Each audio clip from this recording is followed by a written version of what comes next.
दोस्तों, लोकसभा कल रात 3 बजे तक चली क्योंकि उसमें वक्फ संशोधन बिल सरकार को पास करवाना था। लेकिन सरकार ने बिल्कुल भी सपने में भी नहीं सोचा होगा कि बिल पास करने के लिए जो लोकसभा बैठी थी पूरी स्ट्रेंथ में, उस लोकसभा के बीच राहुल गांधी अचानक खड़े होकर अपनी बात रखने लगेंगे। दोस्तों, 12:52 यानी कि आप कह सकते हैं करीब करीब 1 बजने में 10 मिनट का वक्त था। रात को, आधी रात को, करीब करीब 1 बजे राहुल गांधी खड़े हुए और राहुल गांधी ने इस सरकार की दुखती रग पर हाथ रख दिया। राहुल गांधी ने खड़े होकर इस सरकार को आईना दिखाते हुए कहा कि आखिर चीन ने जो 4000 किलोमीटर हमारी जमीन ले ली है वो वापस कब मिलेगी। सुनिए। 4000 किलोमीटर चाइना ने ले लिए हैं और हमारे फॉरेन सेक्रेटरी उनके एम्बेसडर के साथ केक काट रहे हैं। 20 जवान शहीद हुए थे, उनकी शहादत की सेलिब्रेशन हो रही है केक काटकर। अब हम नॉर्मलसी के खिलाफ नहीं हैं, मगर नॉर्मलसी से पहले स्टेटस को होना चाहिए। हमारी जमीन हमें वापस मिलनी चाहिए। We should get our land back. दोस्तों, राहुल गांधी ने कहा कि चीन हमारी 4000 किलोमीटर जमीन ले चुका है और हमारे जो विदेश सचिव हैं वो चीनियों के साथ केक काट रहे हैं। दरअसल राहुल गांधी ये बात कह रहे हैं कि विपक्ष के तौर पर हम भी चाहते हैं कि चीजें नॉर्मल हो जाएं। चीन और भारत के बीच जो जमीन विवाद है उसके बीच हाल के महीनों में या फिर कह रहे हाल के सालों में मोदी सरकार के रहते खास तौर पर काफी नुकसान हुआ है भारत को।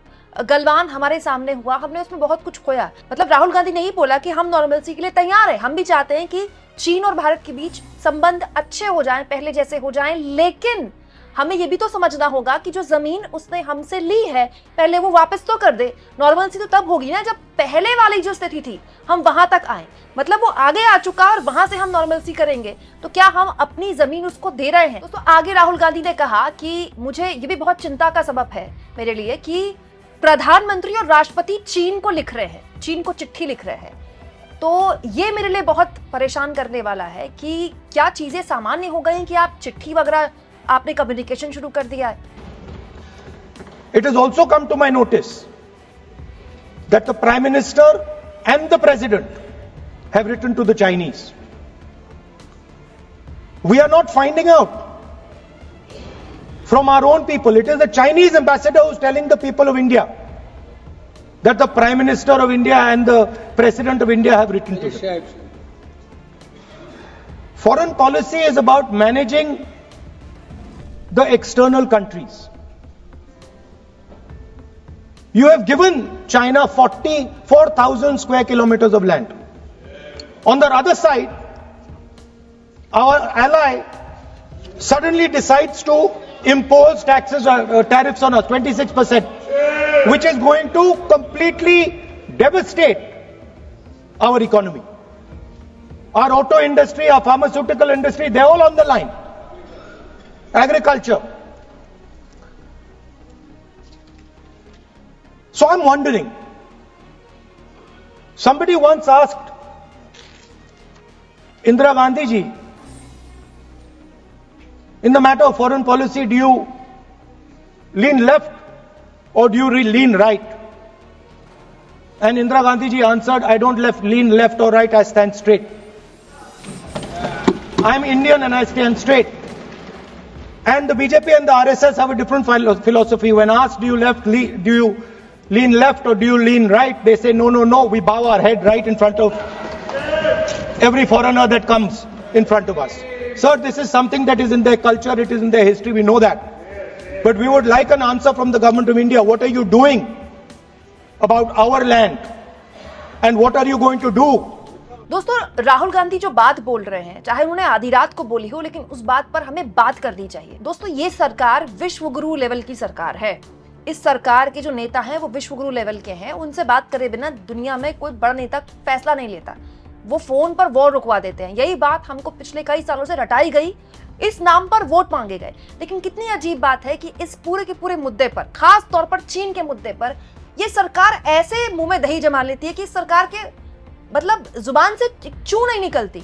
अजीब बात यह है दोस्तों कि संसद आधी रात को एक वक्फ संशोधन बिल को पास कराने के लिए बैठ सकती है, लेकिन इस तरह के गंभीर मुद्दों पर चर्चा तक नहीं होती है लोकसभा में। और ये पहली बार नहीं, केवल चीन का मुद्दा नहीं है दोस्तों। आप अमेरिका को देख लीजिए, कितना खराब संयोग था कि एक तरफ हमारे देश की लोकसभा के अंदर वक्फ संशोधन बिल पर चर्चा हो रही है और दूसरी ओर अमेरिका के राष्ट्रपति हाथ में ऐसे पोस्टर लेकर खड़े हुए हैं और बता रहे हैं भारत पर इतना रेसिप्रोकल टैक्स लगा दिया। भारत पर 26% रेसिप्रोकल टैक्स लगा दिया है ट्रंप ने, जिसकी धमकी वो 2 अप्रैल को लगा दूंगा कि लगातार दे रहे थे। उन्होंने कल रात बैठकर ये लगा दिया।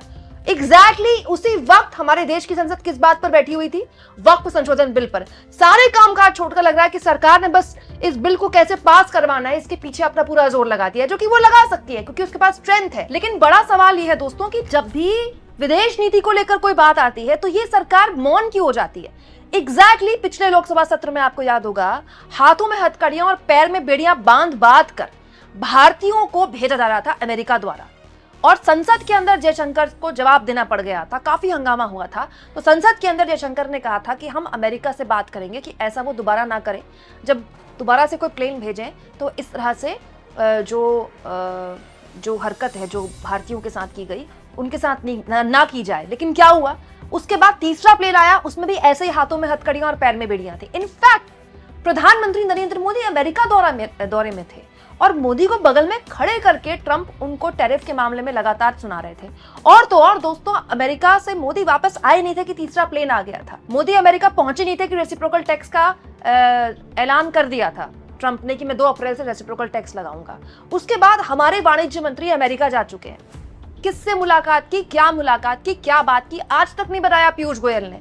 लेकिन अब जब संसद बैठी थी रात को वक्फ संशोधन बिल पर, तो उसी देश पर अमेरिका के राष्ट्रपति 26% रेसिप्रोकल टैक्स लगा चुके हैं।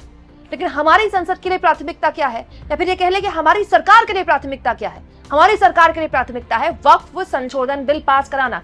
ठीक है, आपके राजनीतिक हित है, आप करिए, सारी सरकारें करती हैं, केवल ये सरकार नहीं कर रही है। लेकिन एक्चुअली में ये राहुल गांधी के जो सवाल है दोस्तों, ये बेमानी नहीं है। हम मुद्दों पर बात क्यों नहीं करते हैं? जब भी संसद चलती है मुद्दों पर बात क्यों नहीं होती है?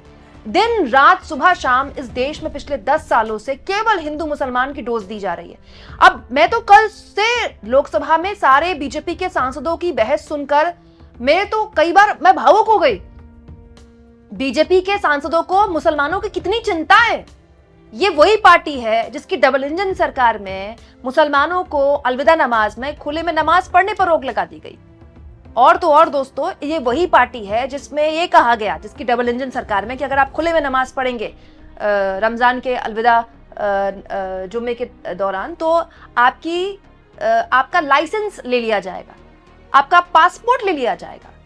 उस सरकार में जहां के मुख्यमंत्री कटेंगे तो बटेंगे जैसे नारे देते हैं, खुलेआम देते हैं, लगातार देते हैं। सोचिए, उस पार्टी के सांसद कल से और आज भी आप राज्यसभा में देखिएगा, देश के सबसे बड़े मुस्लिम हिमायती बने हुए हैं। बनिए आप, कोई दिक्कत नहीं, आपको जो बनना है बनिए। लेकिन मेरा यह सवाल है कि संसद पर मुद्दों पर बात क्यों नहीं होती है?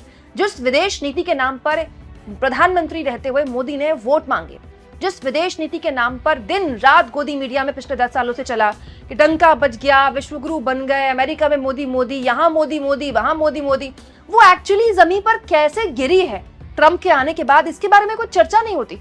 इनफैक्ट राहुल गांधी ने ये बात उठाई आधी रात को, ये जरूरी था क्योंकि एलओपी के तौर पर उनकी जिम्मेदारी है दोस्तों। लेकिन ट्रंप के मामले में आप देखिए, टैरिफ के मामले में विपक्ष की तरफ से भी कोई सवाल नहीं पूछे जा रहे हैं। आज संसद चल रही है, वक्फ बिल पर चर्चा हो रही है, लेकिन लोकसभा राज्यसभा में कहीं तो इस मामले में कोई तो आवाज सुनाई दे, पता तो चले दोस्तों कि देश में इतना बड़ा मुद्दा है और संसद को इस बात पर कम से कम चिंता है, ये तो पता चले हमको।